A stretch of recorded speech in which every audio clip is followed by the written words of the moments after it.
Fala pessoal, então tive um problema aqui de conectividade, agora eu vou retornar à nossa aula, né? Então, nós paramos só um minutinho, já está abrindo, creio que está na tela de vocês aí. Então, a última coisa que eu falei ali foi da gestão privada, né? Se na gestão pública o recurso utilizado é público, do povo, na verdade, né? É, da gestão privada, o recurso utilizado é particular, do proprietário da empresa. Né? Então, a gente, dentro desse sentido, desses princípios, como eu falei ali anteriormente, da legalidade, impessoalidade, moralidade, publicidade e eficiência, a gestão privada, além de tudo isso, você não ter todos esses princípios, ela é gerida muitas vezes pela lei de mercado.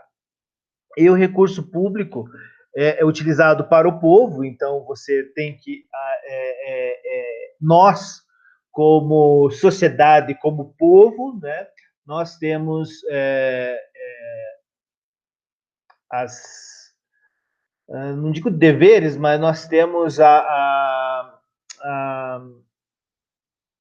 ao nosso favor que os gestores públicos eles possam trabalhar para saciar, né, os nossos desejos. Então, o recurso utilizado sempre é público, ou seja, é do povo. Já a da gestão privada, o recurso utilizado é particular do proprietário da empresa. Então, ele faz né, do seu investimento que ele quiser.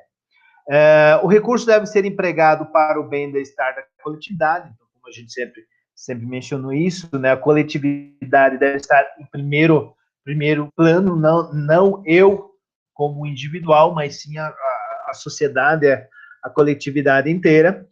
A gestão privada, o recurso pode ser utilizado de qualquer forma pelo proprietário da empresa. Então, não é uma regra, né, não tem normas. Infelizmente, deveria ter, né? A gente tem dentro das nossas disciplinas, dentro das nossas profissões, né, os nossos conselhos, né, como o CRA da administração, como o CRC de contábeis, tem os seus códigos de éticas, mas infelizmente, né, na gestão privada, muitos não têm, né, esse cuidado.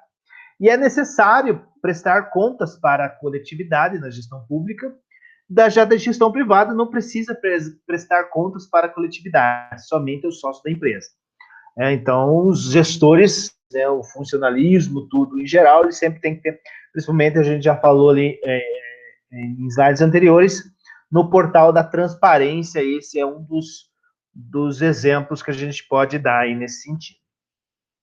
Na gestão pública, a receita, ou seja, o dinheiro deriva de impostos, ou seja, de contribuições obrigatórias sem contrapartida, ou seja, contrapartida. O que eu não preciso fazer mais nada nesse dia, eu como sociedade, né, eu tenho que pagar os meus impostos, e esses impostos eles têm que ser destinados à infraestrutura, a todas aquelas questões de saúde, lazer, transporte, para me satisfazer. Já da gestão privada, a receita das empresas depende dos pagamentos dos clientes, fazem livremente na compra de seus produtos e serviços. Na gestão pública, a sociedade, por intermédio de políticos eleitos, controla a administração pública. Né? Então, como a gente estava falando, e principalmente nessa semana, a gente tem essa particularidade aí de termos, né, essa semana de eleições. Já na gestão privada, o mercado controla a administração das empresas. Então, de acordo com o que está acontecendo no momento, um grupo de empresários ou um empresário, ele pode gerir uma empresa, uma série de empresas, de acordo com o que está acontecendo no mundo corporativo. Tá?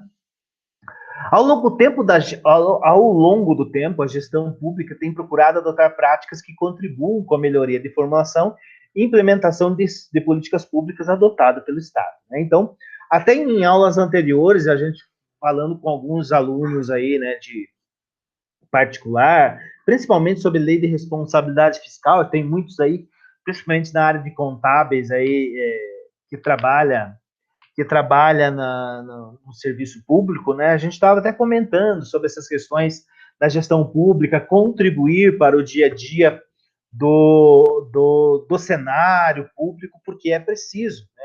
As leis de responsabilidade fiscal tá aí para ser mantida, nós temos outros planos gerenciais, nós temos planos governamentais.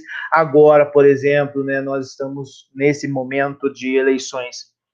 Espero que vocês tenham, logicamente, independente de grupos políticos ou de afinidades políticas ou não, mas o ideal é que você, como cidadão, seu voto seja para grupo ou político que atende às demandas dos municípios, né, a que eles estejam.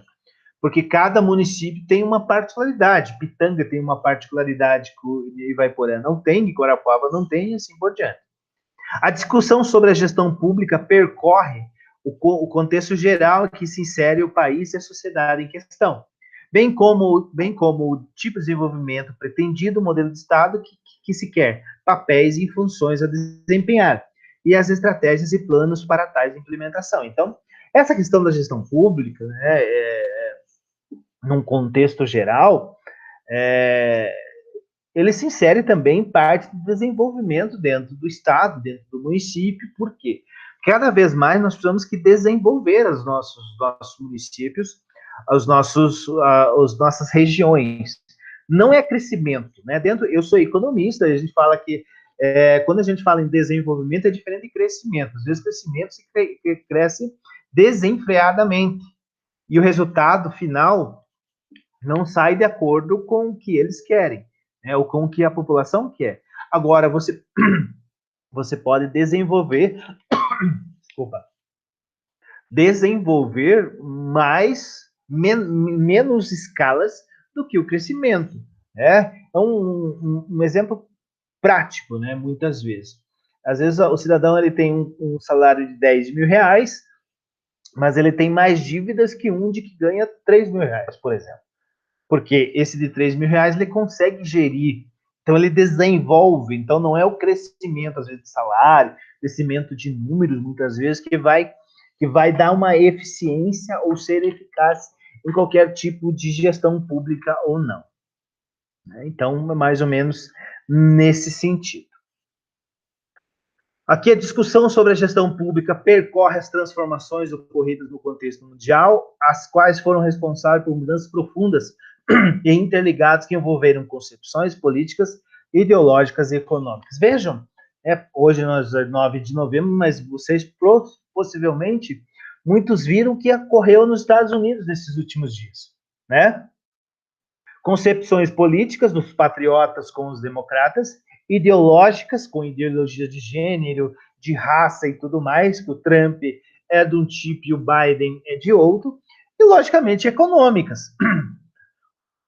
A economia dos Estados Unidos cresceram nesses últimos tempos, mas também teve muito, com o Trump, ele teve muito choque com a China, com o Brasil mesmo, então teve muitos choques com outras nações.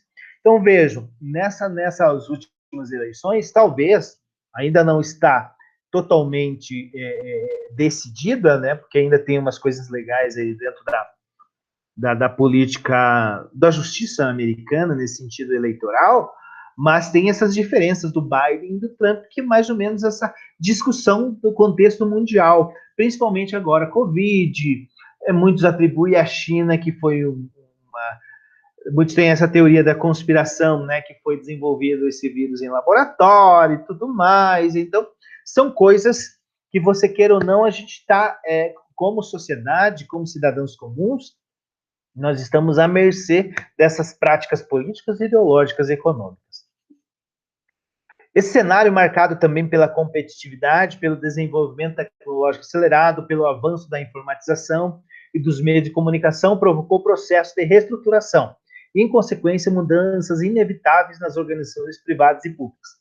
Nós estamos passando por um momento tecnológico, né, nesses últimos... Eu não tenho fontes, mas creio que nesses últimos 8 meses aí que a gente está em pandemia, 8 meses, né? Março, abril, maio, junho, julho, agosto, setembro, outubro, novembro, 9 meses. E nesses últimos 9 meses, a tecnologia, o desenvolvimento tecnológico foi muito maior que nos últimos 5 anos.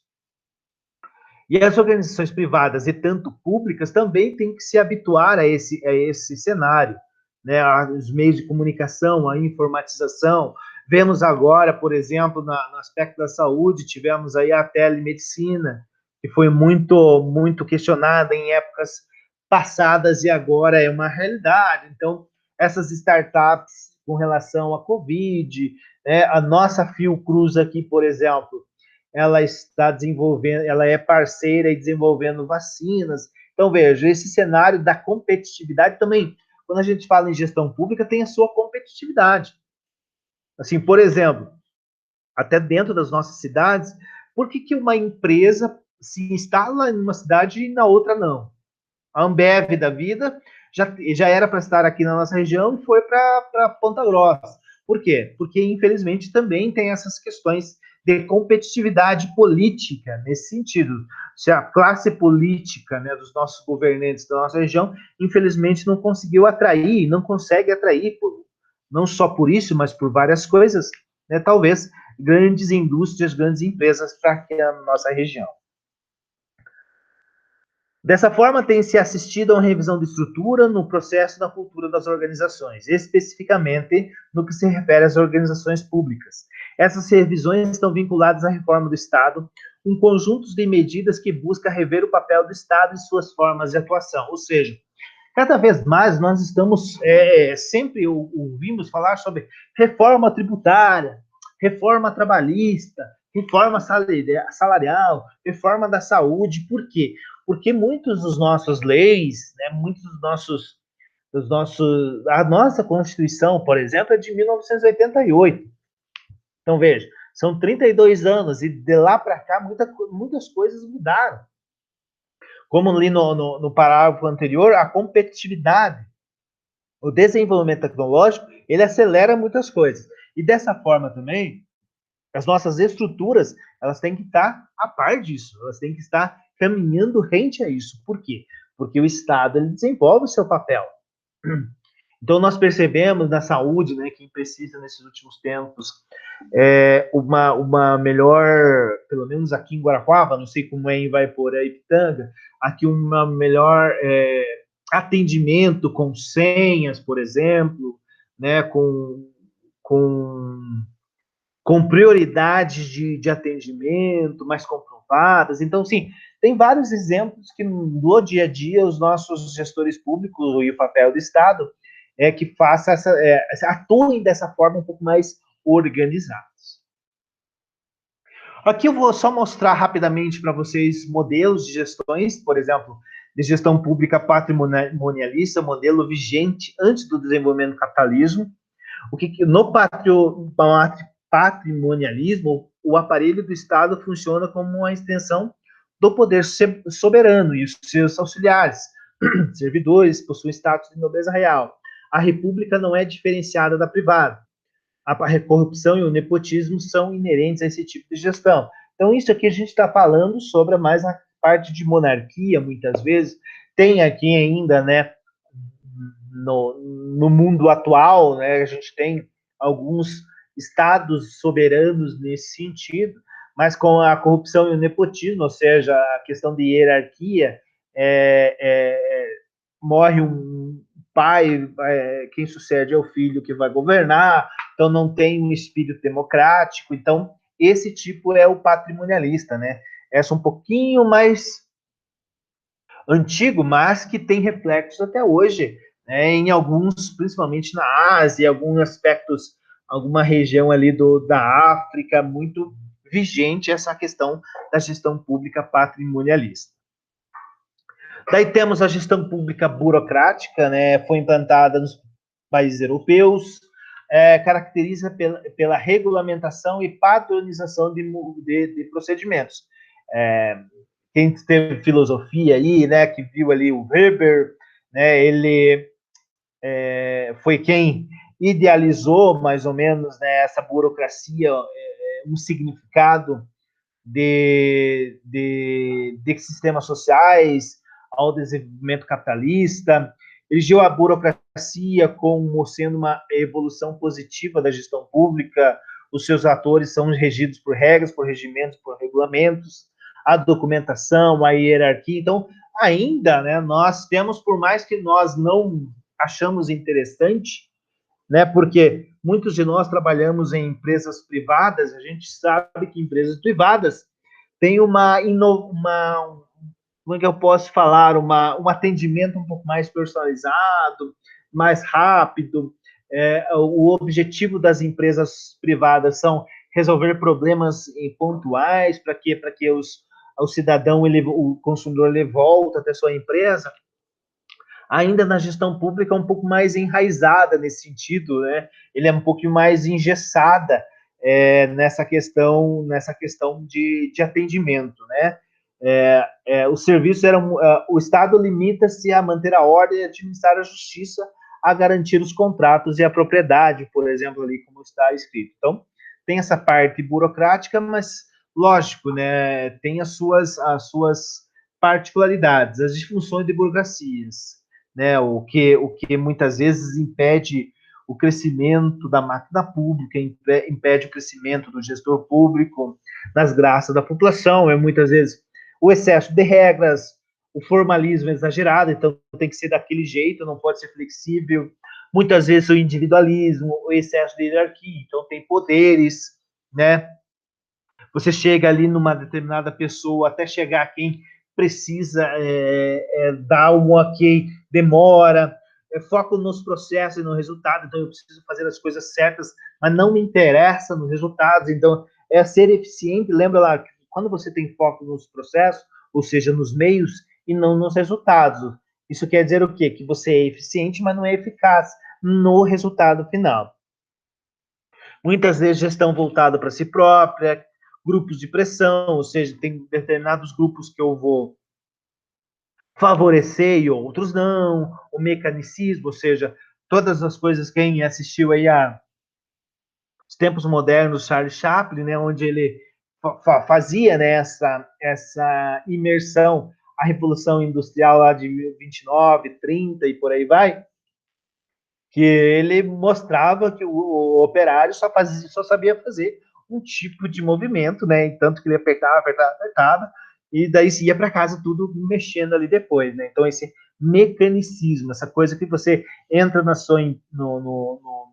tua sala, você faz tudo daquele mesmo jeito todos os dias. E burocracias são mais adequadas a contextos estáveis, são menos adequadas em ambientes em constante mudação, como ali. A burocracia é ideal para ambientes estáveis, né? Quando está tudo parado, trabalham daquela mesma forma. E hoje nós percebemos a importância que temos dessa constante mutação, de mudança. Então, precisávamos ter um pouco mais de flexibilidade nesse sentido. Por isso que grande parte querem as reformas tributárias, trabalhistas, né? Porque era de um tipo e agora tem o outro tipo também. Era de um tipo um pouco mais enraizado, um pouco mais engessado, e agora é um pouco mais flexível. Daí temos a gestão pública gerencial. A gestão pública gerencial constitui um avanço e até um certo ponto um rompimento com a gestão pública burocrática. Isso não significa, entretanto, que negue todos os seus princípios. A gestão pública gerencial está apoiada na anterior, da qual conserva, embora flexibilizando alguns dos seus princípios. A diferença fundamental de gerencial e burocrática está na forma de controle, então, ele controla nos resultados e não nos processos, como a gestão